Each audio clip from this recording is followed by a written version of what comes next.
Hey everybody, I'm Matt, I'm Keith. I'm Elijah. and this is Nuggetcast.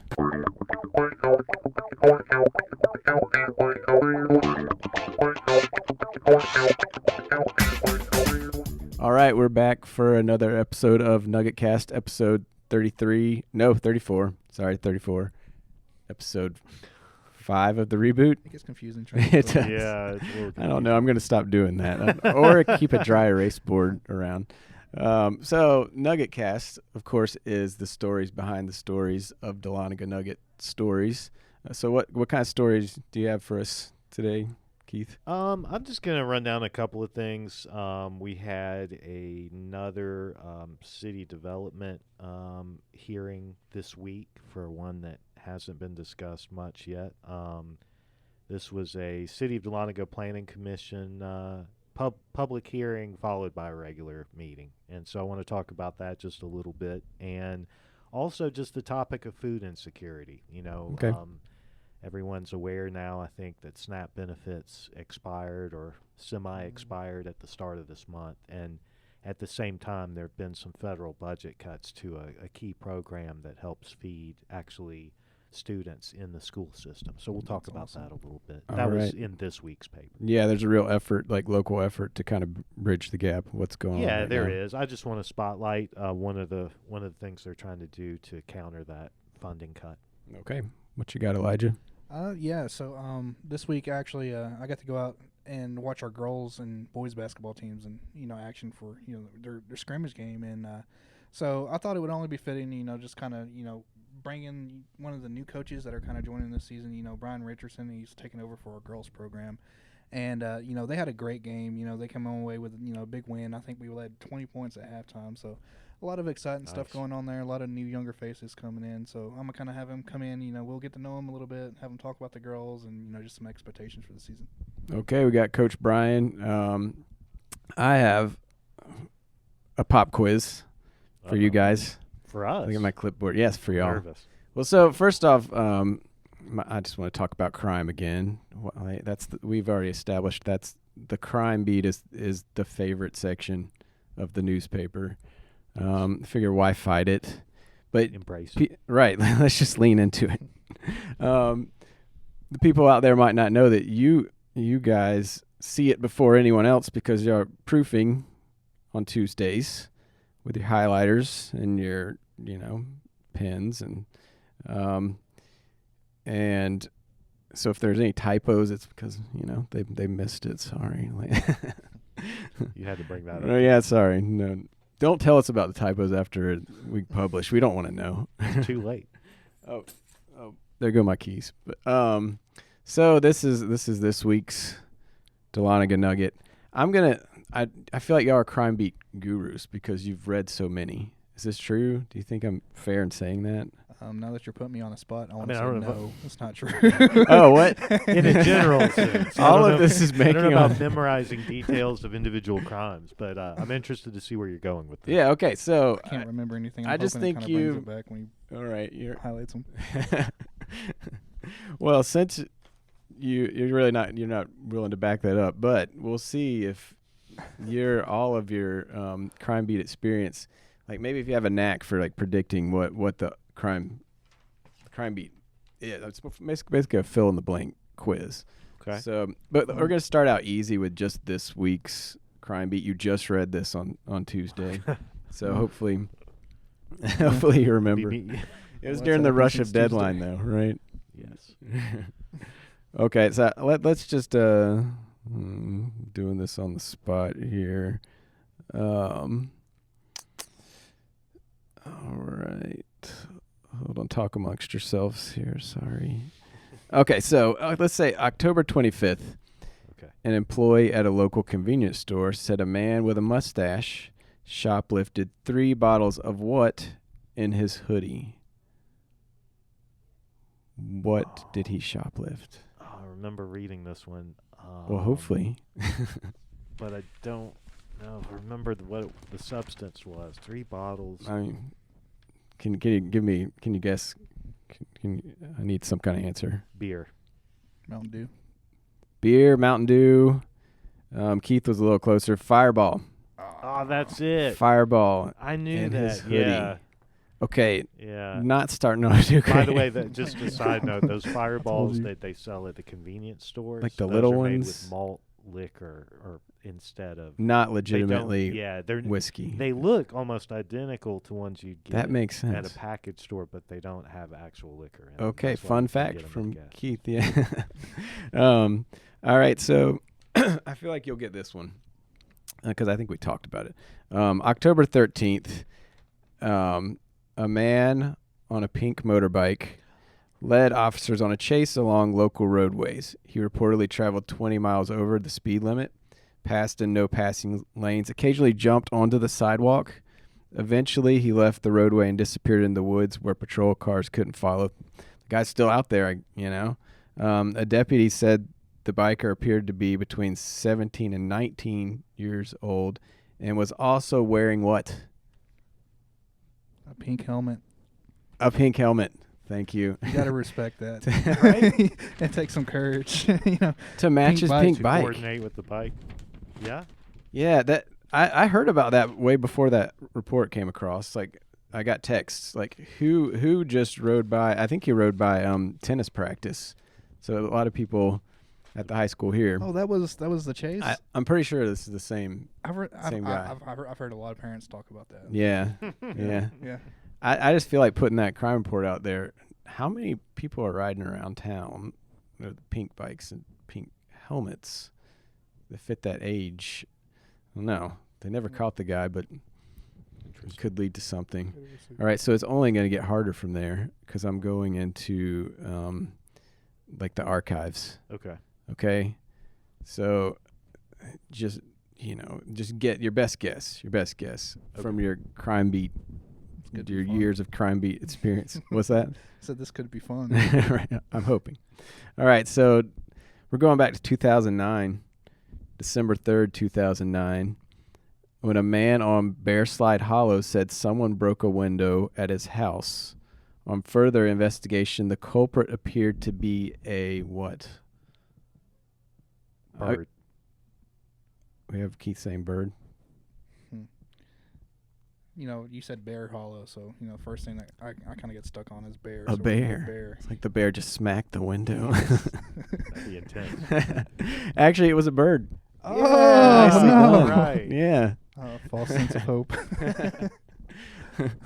I mean, a bear would have been more entertaining, but yeah. Absolutely. Yeah, that would have been the better story. But also, they called the cops to tell them. You know, eventually it was the bird. The bird was the culprit. All right, so let's go to February 19th. I'm going to give you a clue on this one. This is kind of hard. February 19th, 2020, a man said he suspects an acquaintance keeps writing this word in a layer of dirt on his truck. Wash me. Oh wait, with one word. One word. Okay, I want That's a new good guess, though. It's one word. I want. It is one word. Okay. If you want the hint, I'll give you the hint too. Yeah, I'll take a hint. All right. How do you follow up? Well, he Watch me? thinks the man is stealing from it. Like the acquaintance thinks the guy with the truck is stealing something from him. thief. Thief. Correct. Wow, Yeah. you're doing pretty good. Good job. And that's like also you got to do the I before E thing there. I hope you know, or E before I don't know. Yeah. All right, so we're still in 2020 here. February 16th, 2020. It's a crazy time. A man suspects his landlord came into his apartment while he was gone and left behind a glass of what on the counter? Milk. We have milk from Elijah.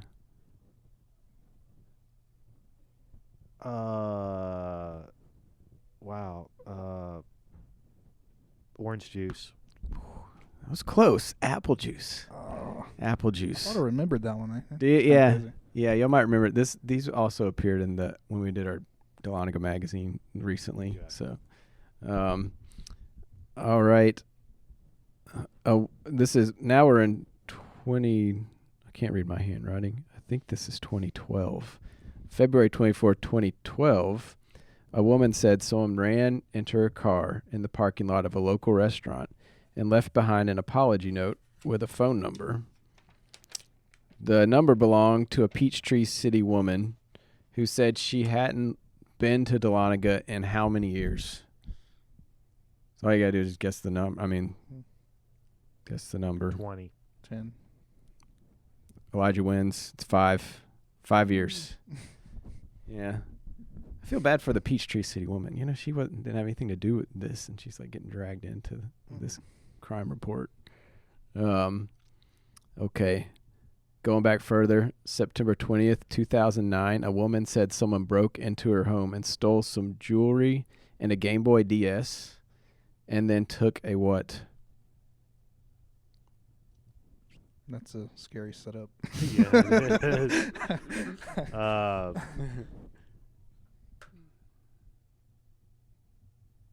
Took a... Do you not want... Feel comfortable answering? I don't know if I want to go there. Oh, I see where you're going with this. I didn't. What do you set me up for? This is like a Family Feud Ice where cream every answer sandwich. could be. Ice cream sandwich. Took an out of the ice cream freezer. sandwich. Oh. I know what I want to say, but it's just I'm not saying it. Don't say it. Remember, this is the Nugget, so, you know. This is a family. It's a family Well, newspaper. I wasn't going to say it like that. I feel like there's polite ways of saying it. Polite ways. Let's see. I know. What would somebody take? I'd take an ice cream sandwich out of the freezer You would. on my way out. Right. While you're there, How do you follow take a that Game up? Boy, take jewelry. I I think you just want an ice cream sandwich right now. This kind of seems I do like them. I'm not gonna lie. I feel like if you really want to cause mischief in a house, you take somebody's TV remote. That would be nefarious. Yeah. Indeed. This person took a shower. Hey. That makes sense. I don't know why I didn't think of that. Well, you know, I don't know if I was setting you up for. All right, and then I'm also setting you up with this one, dude. So, actually, that'll be the grand finale. We'll go to July 7th, 2010. A deputy responded to Hannah Drive after someone reported hearing gunfire. Upon further investigation, it was discovered someone was putting blank into Diet Coke bottles. Mentos. The fresh maker. The fresh maker. That is correct. I would have never went straight to Mentos. That's pretty crazy. That was a thing, like in the might be a beginnings of little young. YouTube. I feel like I've seen the videos, but yeah, you think of like explosions. I'm straight to firecrackers. no, yeah, But Mentos off the into. top of the head. I assumed like they weren't opening it, like they were closing it real quick, and the bottles were exploding. I guess that's what if they're making a gunfire noise. Yeah. I just feel like there was a time when people were doing that a lot, in like 2010. Mhm. It's not happening now, but No. all right. They're So over it. still in 2010, a man said someone pushed him onto a pile of blank. This is our final. Leaves. A pile of leaves. It is fall right now. I'm kind of stuck on this thing, so I'm gonna go manure. Let's just run with it. It's weird that I think the same thing too. Is it like a Back to the Future thing? Like Biff's always like. I have a feeling neither. One of us is are much right. nicer than the other. Like leaves or manure.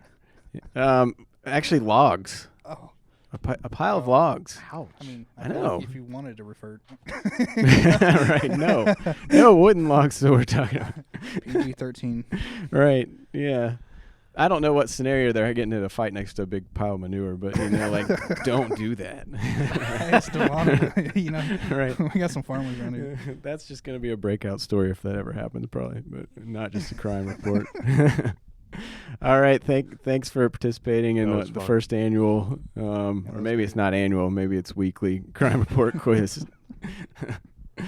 All right. With that, we're just going to bring on Coach Brian. All right.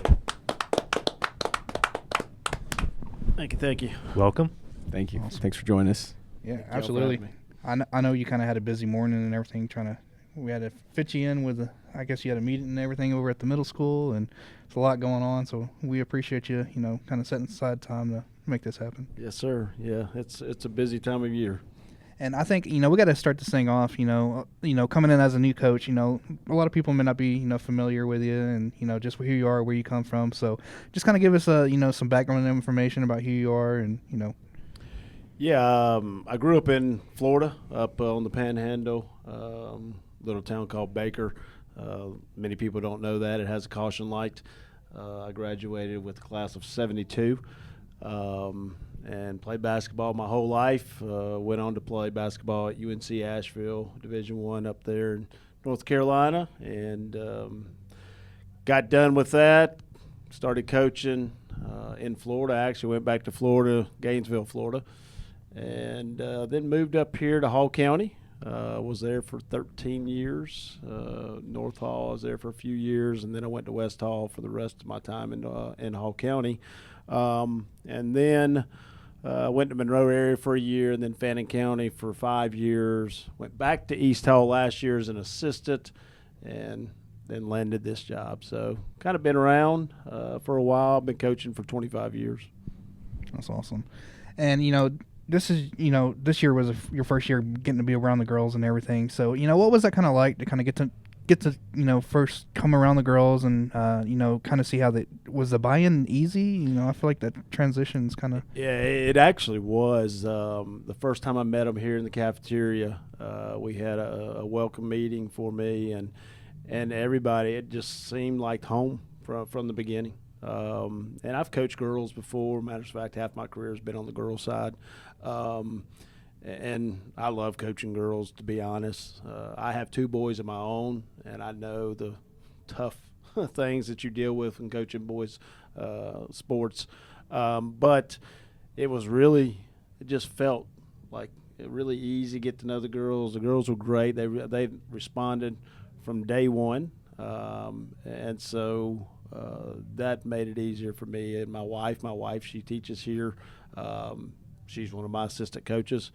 She helps me out a lot in a lot of the areas.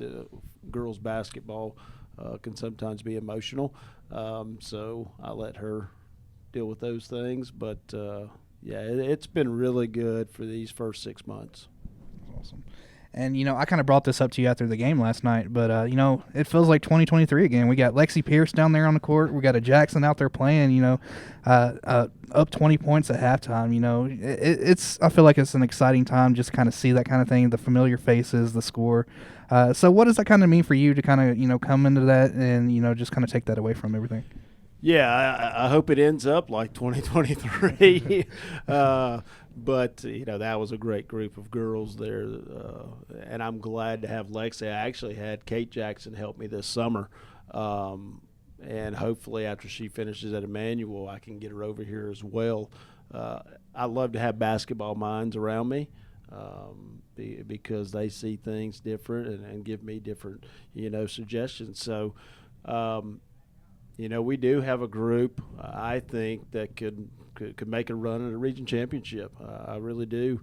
Our region is going to be, GAC and Pickens is going to be the top 2 right now, but I think anybody can win it. I really do. It's a tough region. And we've got some veteran players that can go. So I am very excited about what's in store. And I think, we got to kind of lean into that coaching staff a little bit too. We talked about Lexi Pierce. How did that whole thing come about? Because I know she did amazing things for us. She went on to play for UNG, and then it's awesome just to see her back in here on on a Lumpkin court. Yeah, I got also my middle school coach Taylor Tritt is my assistant as well, and I coached Taylor 20 years ago at North Hall High School. That's cool. And so.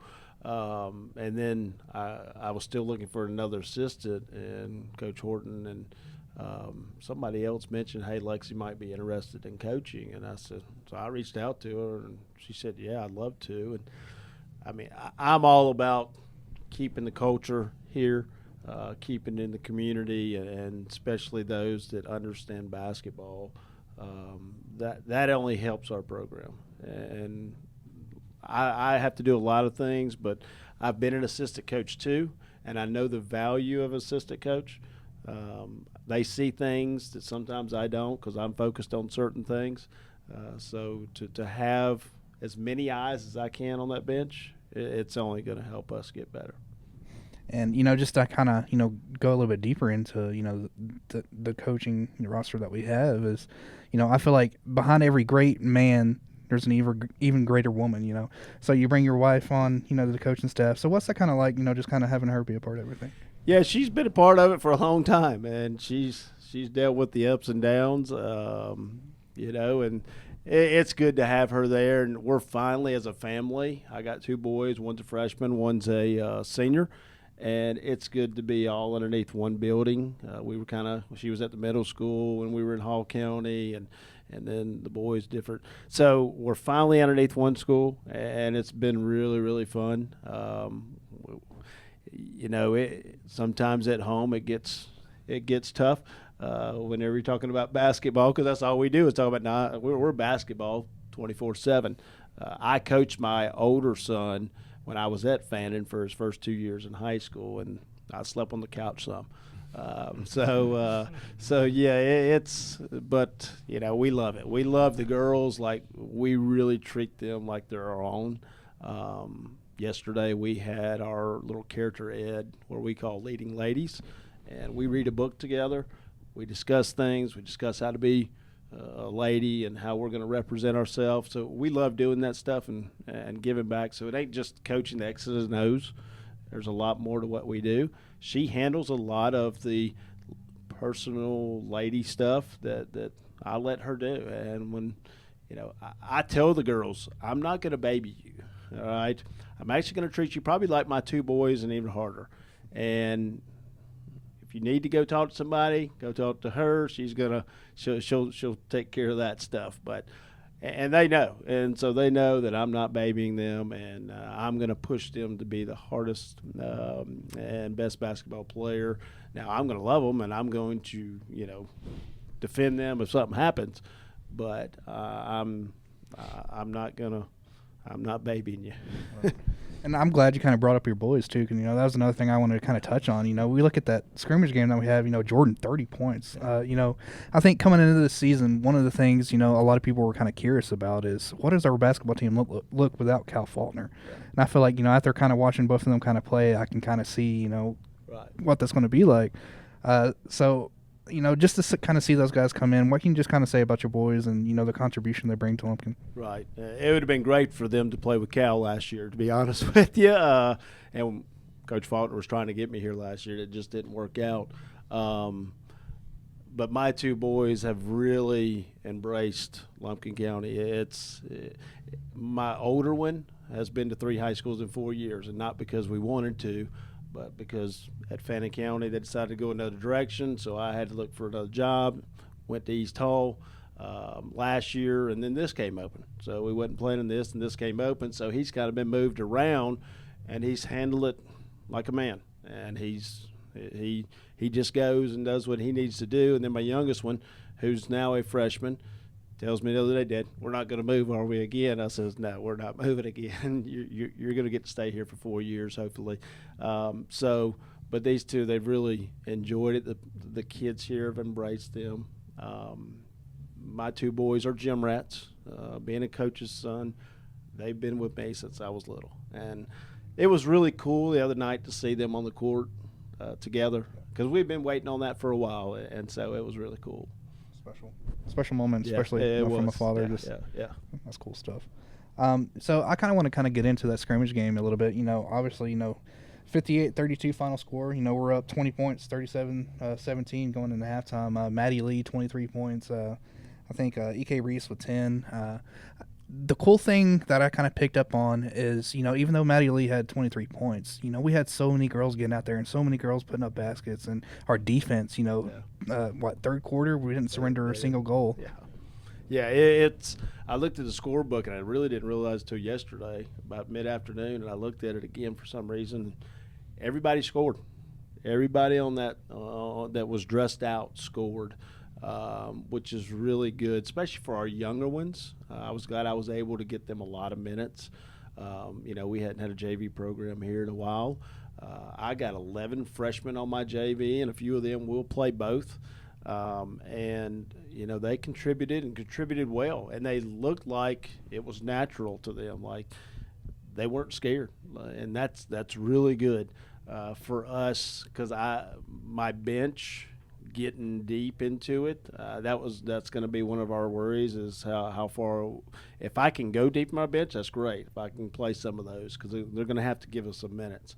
But yeah, Maddie Lee had a really good game, and she probably only played half that game. Like we set our whole starters out the whole fourth quarter.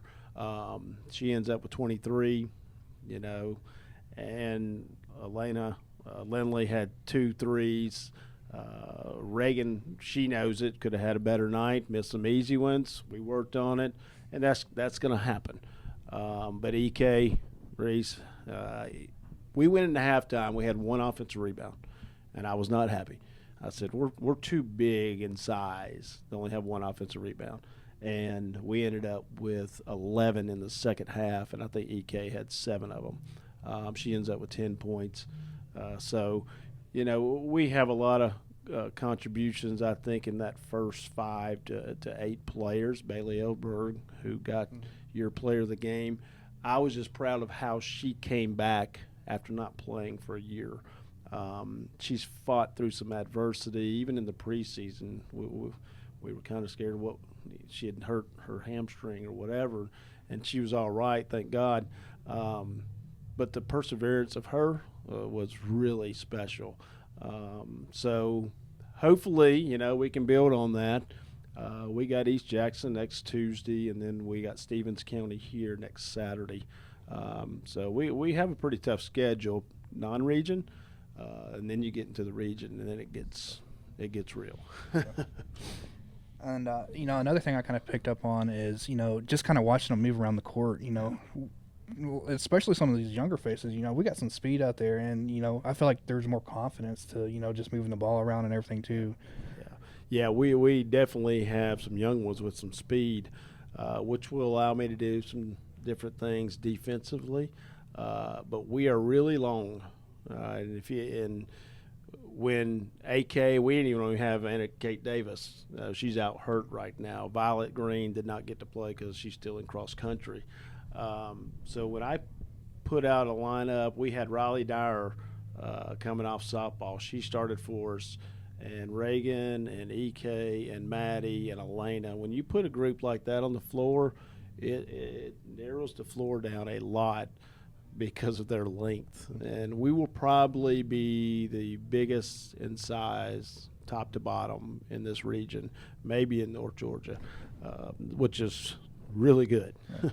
And you kind of bring up the size aspect, and the first place my mind goes is Reagan. Yeah. I love watching her play. I feel like she's really physical, but her thing, I feel like she's got to stop diving head first. We got to teach her how to fall. I've had girls like that before, where we teach her how to fall so they don't get hurt. But also being aggressive. I would rather have a girl over aggressive than not, because you can't put aggressiveness into someone. Right. And she's tough. She's tough, and we're going to need her. And we talked about it. She missed some little ones, and she knew that. And I told the girls we have to have a combination of each girl doing their thing. Everybody, Maddie's not going to score 20-something a night, so we've got to have others contribute. And if we do that, it takes the pressure off Maddie. Everybody can't focus, because in girls basketball, if you have just one good player, it's easy to do some things to take her away. So we want to have multiple players in double figures. But our defense, like you said, third quarter, they don't score.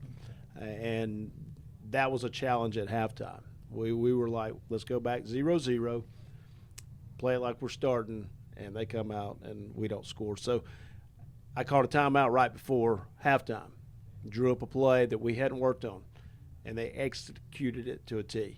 And so that told me these girls, and I already knew it, but they are very coachable in the moment. And that's something that's really good. Sometimes whenever I was coaching boys, they'd mess that up. So this group, I told them, you go as far as you want to go. So hopefully we start believing that. Half the battle as a coach is getting kids to believe in themselves, and that's a big part of our job. Awesome. And, you kind of talked about how, Maddie Lee's kind of leading the scoring and everything. But when I think about, who we kind of expect to kind of follow that up, you kind of already brought up Elena Lindley, E.K. Reese, she's been doing great things. Elena, I love her attitude. I feel like she's somebody you just want to talk to. And then E.K. Reese, she's, just really competitive. So what do you just kind of say about those two girls? I know we kind of saw, like last night. I feel like last night was a perfect example of everything going right. They get out there, like I said, I think Lindley 10 points, and then Lindley had 6, and then Reese had 10. Reese had 10, yeah. So I feel like if they can do that every game, and Maddie does her thing, that's our good season right there. Yeah, I think if we stay healthy, and those 3 and Reagan Richardson, and then you throw in Riley Dyer, she's going to replay. I mean, she did a good job for us this summer and backing up Reagan, and then you throw in Violet Green and Bailey. They're role players. They understand their role. Violet does a great job. When you see her, she impressed me this summer because she was everywhere. She was rebounding defense, and she's not that tall, and she got a lot of rebounds for us this summer. But, yes, you're going to have your key scorers come, and Elena is going to be one of those. EK is going to be one of those. I think EK is going to get better and better as the year goes on. She reminds me kind of a baby draft. As she's grown so much, and I've told her this, she's grown so much probably in the last year that it still hadn't caught up to her. When that catches up to her, you're going to be like, wow, because she's already doing things that guys do. And so, and only being a sophomore, I'm really excited for her and to work with her. And Reagan's a powerhouse inside. We get her going. I really think this group has an opportunity to make a run in a region championship. Awesome.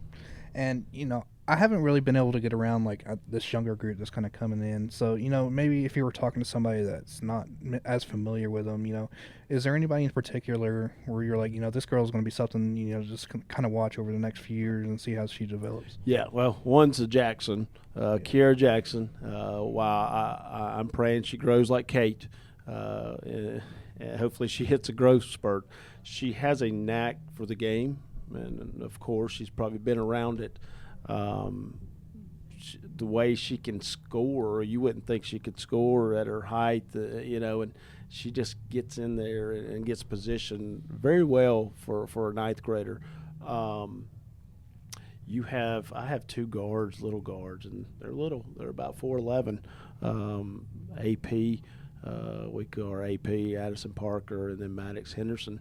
Those 2 are little gnats. That's all I heard the next day after we got done with scrimmage. God, those 2 are little gnats. Yeah, they are. And I'll be able to do some things with them. We got to develop them more in the ball handling so they can handle, high-level varsity basketball.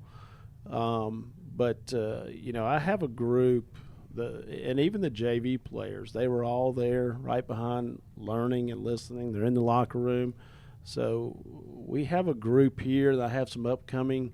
Our middle school's really doing well, and I think we've got a lot of years coming that could be really good for girls basketball here, and hopefully get us back to where they were 3 or 4 years ago. Not having a JV hurts you a little because you got to, close that gap. Where you didn't have anybody. Everybody was on varsity, and there was no development. They were just, you had ninth graders sitting on varsity and not getting developed, not getting to play. So now you're seeing that. With this large ninth grade group, that really helps us out. That helps us to get those numbers back. And our numbers are good, 20 in the program, which is, people say, only 20. Well, girls basketball has slowly declined in numbers over last 10 years. So to have 20 to 25 girls in a program is really, really good, because there's most girls. It's hard for me to get JV games because a lot of teams don't have a JV, and that's I don't know what is the cause of that, but we're blessed, and it really helps me out, especially starting to have a big freshman group. But those ones that sit on the bench, they're gonna have to step in sometime and contribute. But it's something that they've gotten better each day, and it's fun going to practice. I enjoy going to practice with these girls. They practice hard for 2 hours, so it's been really fun. Awesome.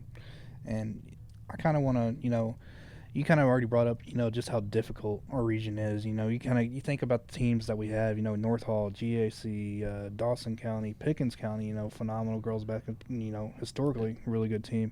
I noticed, when I kind of came into the game a little bit early, I kind of watched y'all run through your plays and it. So I feel like fundamentals are, like a big thing, putting those plays together. How do you kind of prepare for, just like a difficult region like, that we face this year? Well, you definitely got to be on top of your game, scouting-wise. And tonight I'll go over and actually scout a game tonight. White County plays Stevens County, so I'll go over and watch them play tonight. But, you want to be prepared as much as you can. And it's hard sometimes because you're playing 3 games a week.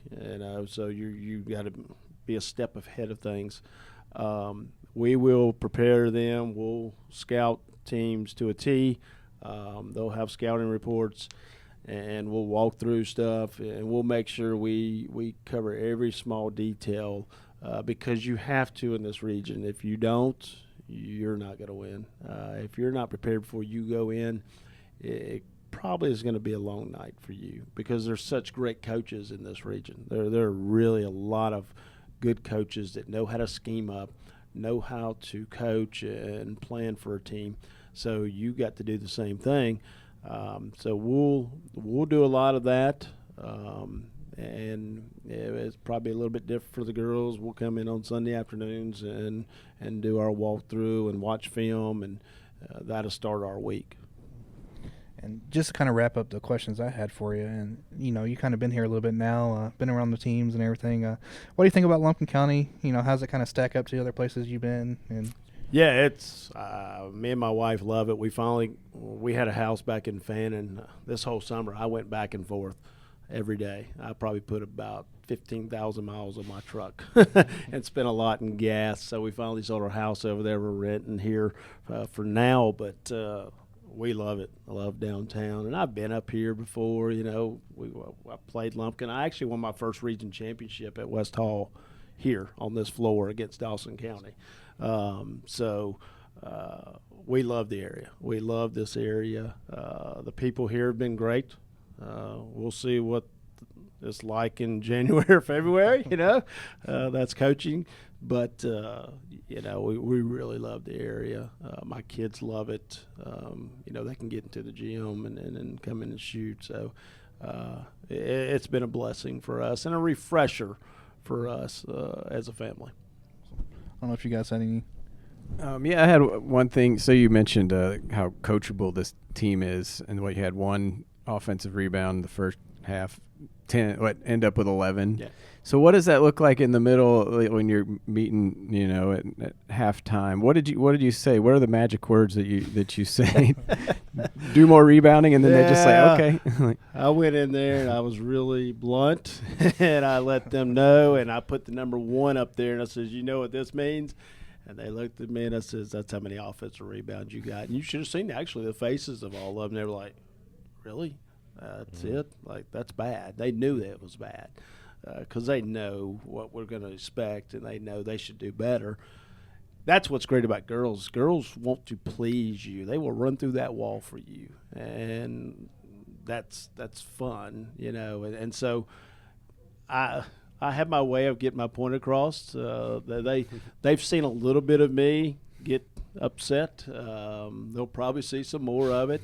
But they know, and I've told them, don't listen, to how I'm saying it. Listen to what I'm saying, and you'll be surprised. Kids actually want that. Kids want that. You get into them and let them know if they know that you care about them afterwards, and we do. Like, it's nothing personal. It's never. I told them it'd never be nothing personal. I'm just trying to make you better. I'm holding you accountable, and if I didn't do that, I wouldn't be doing my job. Did you add another one on the dry erase there When afterwards? I got back in, like I told them I was, and actually I came in, and it was fun. I came in, and they watered me down with a squirt bottle after I guess I won my first game here, and yeah, it was good. I'm very laid back. It's not about me. It never is. It's about these girls. But it was a pretty fun time. But did they manage to surprise you with that, or did you see it yes, coming? they surprised me. I was soaking wet. So the funny thing about that is, I'm standing out there waiting to interview and everything, and everybody kind of goes crazy in the locker room. You can hear it outside in the hallway. Oglethorpe's coach walks by me, and I just kind of have to point it out. But he looks at me and says, "That's how it's supposed to sound, Coach." Yeah. And you just love to hear that kind of stuff. You do, and and I know Maddie Lee and Elena was here. Their freshman year, and they played on that team, so they got to experience a lot of wins. But then it's been the last couple of years, it's been down, and that's tough. It's tough for kids. You learn a lot from it, but you hate to lose all the time too, especially if you're competitive. So while we have a long way to go, I'm glad they got to celebrate a little bit, and hopefully that brings confidence for them, because they need it. They need confidence. They need to believe in themselves. I'm every night with Maddie Lee. You got to believe in yourself. Sometimes she doesn't, and I'm like, you're one of the best in this region. Like, she will be one of the best in this region. But to see that was really fun. That's cool. What's the next home game? We will play next Saturday. It's just a girls' game at 11 and 12:30. JV will play at 11. We'll play at 12:30 against Stevens County. All right. Ooh, that's former coach. That's interesting. We needed a game, and she texted me and asked me if we wanted to play, and I said, yeah, well, that's fine. I needed a game, so that'll be a fun one for the Lumpkin community to come out and check out. Yeah, come on out, everybody. Cheer them on. Yeah, thanks for coming on. I appreciate it, Coach. Thank you, guys. Thank you. Awesome stuff. All right, that was cool having Coach Brian in here, and hopefully they'll get a big crowd for the next game. Be awesome. Yeah. So now we're going to your magic manila folder here. The folder of doom. Right. Yeah, no, it's pretty light this week. We'll just run through these real quick. So Tuesday night, like I said, City of Dahlonega Planning Commission held a public hearing immediately followed by a regular meeting. And so you'll recall they're the ones that vote to make a recommendation on a pending development. Of course, the city council has to make the final vote. Yeah, they sign off, right? So keep in mind that this is the preliminary hearing. And so this is a new development. This is actually next to River Knoll Community on Highway 60, if you're familiar with that. Mm-hmm. And the church there is going to be kind of right next door. Is that kind of right across from Achasta? Yeah, across from Achasta. Kind of catty on corner. the same side. Yeah, okay. Yep, it'll be just before you get to the turn for River Knoll and the church there. So this one was interesting because it was an application involving annexation and zoning at the same time. This is actually a county parcel of land, but the developer is requesting annexation into the city and a PUD zoning, which we've become familiar with here lately, and for 40 fee simple townhomes.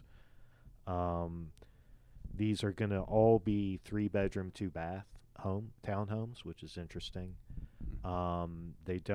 They're really squeezed in tight, don't really have yards to speak of.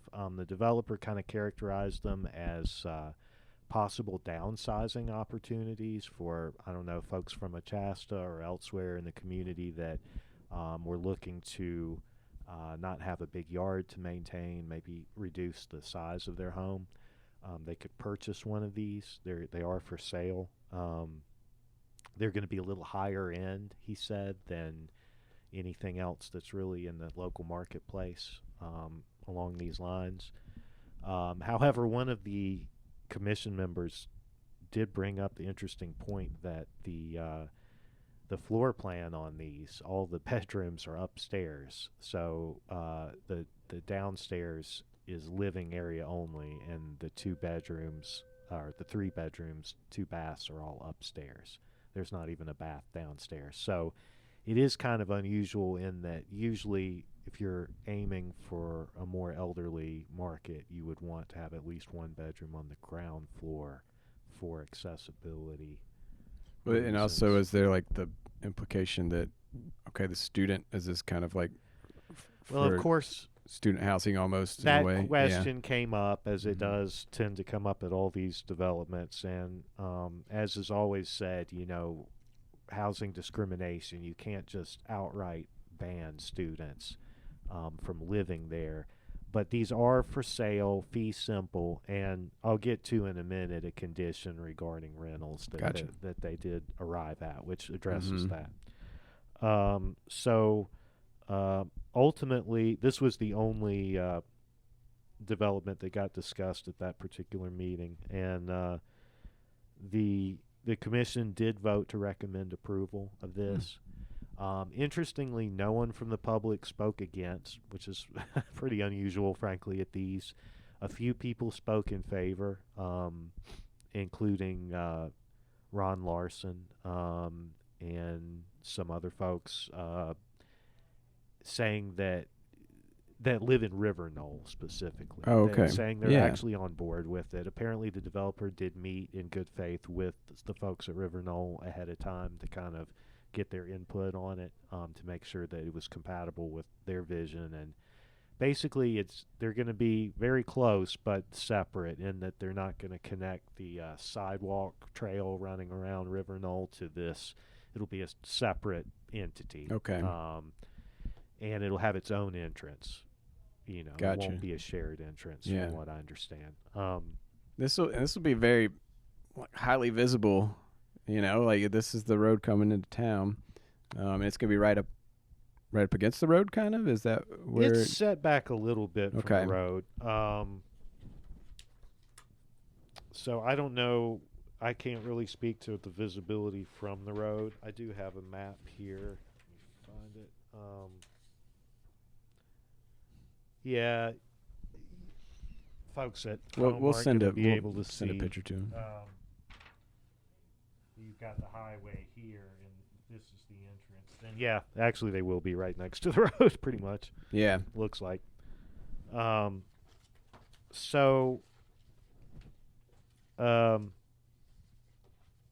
Basically, this will go to the city council next, and if they approve, the reason they wanted to annex it as part of the city is to have access to utilities, city water and sewage, that isn't available through the county there. That's okay. The River Knoll community is is city also. Okay, yeah. So they said it kind of makes sense, and in that light, and it kind of meets some of the housing needs that they're looking for. So it looks like, it currently anyway, that it's headed for approval.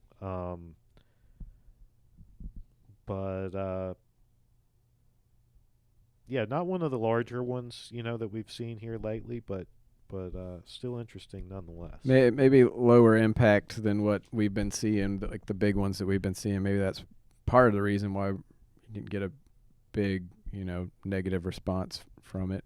Also, I feel like, which is good, that some of these developers are learning, hey, if I'm going to come in here and I'm going to make it work, I have to talk to the neighbors. Yeah. We're seeing a lot more of that. Yeah, the planning, both city and county, really appreciate it when the developer goes out and makes those connections with the neighbors before it gets to these meetings, because nobody wants to be there's surprised. So much misunderstanding, potentially confusion about the project, or ignorance, that it makes the meetings much unnecessarily complicated. Right. You're having to weed through a lot of misinformation. Gotcha. Yeah. So yeah, it went smoother than most here recently, to the credit of that planning commission, and the way they ran the meeting. Okay, so one last thing I forgot to mention about that. Staff had recommended approval with a list of 7 9 different conditions, and the committee added 2 additional to those, and I just wanted to mention the 2 additional conditions because I thought they were interesting. One was about the rentals. They added a recommended condition that only 20% of the units, or 8 of the 40, could be rented. Okay. And of course, they have to be purchased first and subletted. But there's going to be a restriction in the HOA on that, apparently. And then the other condition, which I thought was really interesting, in light of the last PUD we talked about, where it was the one across from Clay Creek Falls, where 15 years ago a PUD was approved. Yeah. The developer didn't do the development Just because sat. of the market crash in Right. 2008. And it sat there, and then another developer came on board and was kind of holding that initial plan over their heads, like, hey, we could do this 500-plus unit plan Right. unless you let us do this. Mm-hmm. So at least it does appear this body has learned from that, and one of the commissioners introduced a condition that requires the developer to actually break ground on the project within 36 months of the approvals, or it would remain annexed in the city but revert to R1 residential zoning. It would not remain a PUD in perpetuity like that Gotcha. other one did. So you're going to start seeing maybe some expiration dates on these things. Yeah, he called it a sunset clause. that And, makes but I really more sense. appreciated that, and like I thought that was a welcome, like you said, learning from a prior mishap, and I want to see more of that. I know, and they actually did that with that Nordic spa development that's coming on the other side of town. Same thing, clock is ticking because it's very specific, and then if they don't set up an actual Nordic spa, then it's going to revert back to whatever it was before. Exactly, because exactly. Which seems smart. It seems smart, and I hope that that's the standard kind of going forward. Yeah. I guess we were just doing whatever we wanted in 2008 or something, 2007. I guess, but those things can come back to haunt you many years down the road, as we've learned. Right.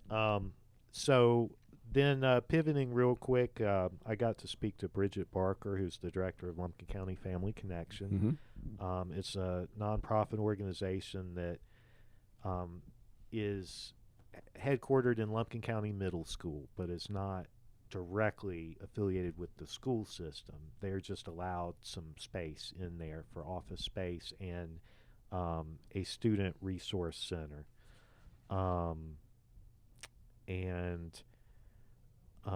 They receive funding from a variety of sources. Their main sources of funding, or really their only sources of funding, are 2 different federal grants, an annual appropriation from the local Board of Education of money, and then a state annual appropriation. Okay. Those are their funding sources for the whole operation. And they actually have their own part-time and full-time employees because they operate essentially their own food bank and supply depot, if you will, for students in the system.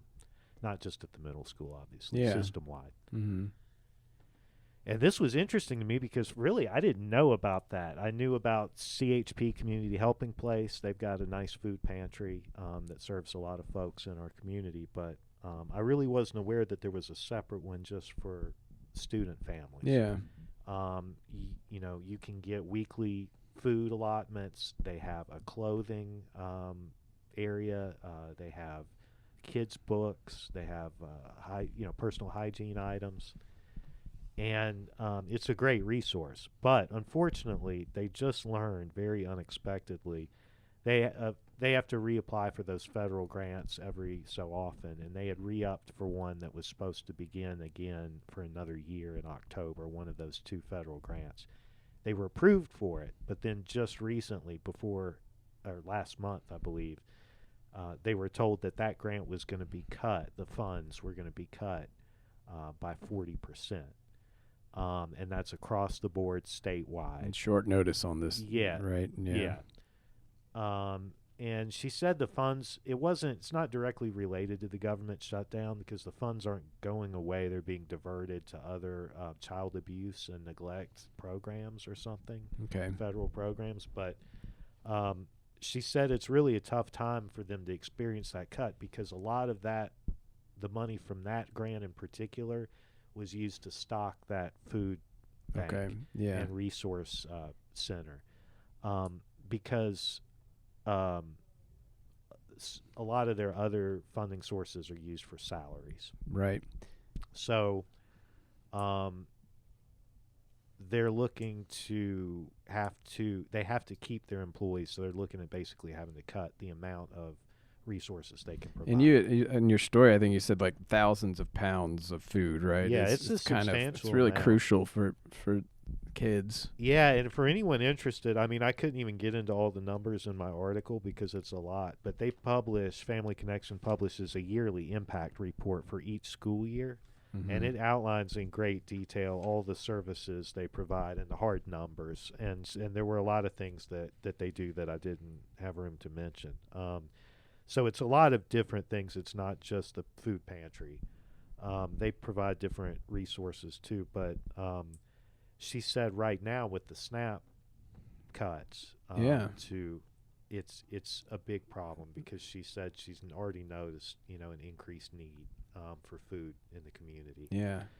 So, all that said, she said basically the only thing that they can do to plug that gap is to do more fundraising events, perhaps. She's looking at that, and then more writing grants, fundraising, funding grants. And they're working on both of those angles. But in the meantime, if you're out there and you want to do something to help this immediate situation, folks that are hungry this month, CHP and Family Connection are doing a joint food drive at Walmart right here in Dahlonega.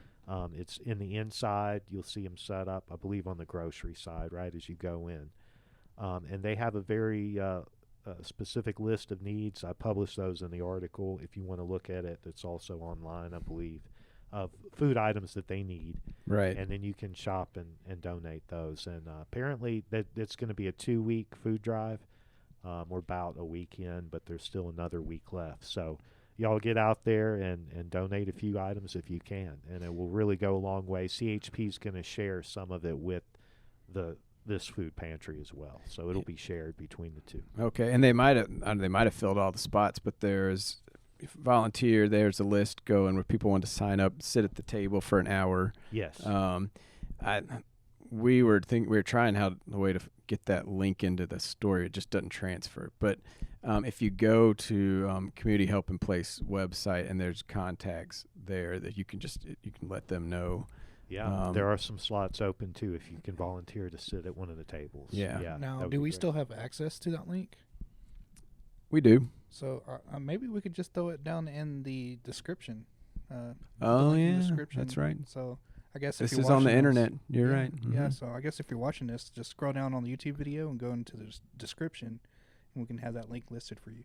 Good thinking, Elijah. Good thinking. We're still thinking print media. So we're yeah, and actually, City Council member Dan Brown was saying he went and sat there and he brought his 6-year-old and he was like, "You don't know, like if you bring your kid and like people are walking in, like got so much food." So I think it's kind of like a family effort too. Like you'll see families sitting at the table. So I think it's a great idea. It is. And it was nice of the manager of the Walmart to let them do that. They approached him, and he was really eager to volunteer that space for them to set up. So yeah, that was Barry Orlando. She's like pretty receptive to everything. Yeah. So we'll have that link apparently. Just look down below. Just had an idea on the spot. So yeah, that leads to like we should say thank you. I should say thank you every Nuggetcast to the Lump County High School folks, like Radford Wyndham's class.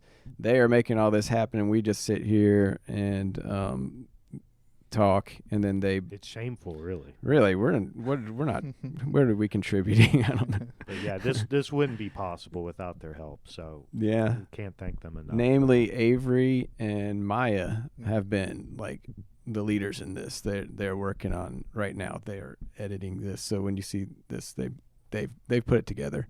So thanks to them. Thanks to y'all for watching. Do you think that kind of covers everything I think for the week? Yeah, it's a good episode. Yeah. I think I approve of this one. Yeah. And so if you liked it, like it, subscribe. That'd be great. Subscribe to our paper. That'd be even better. And keep watching us on Nuggetcast. Thanks, y'all. Bye. See ya.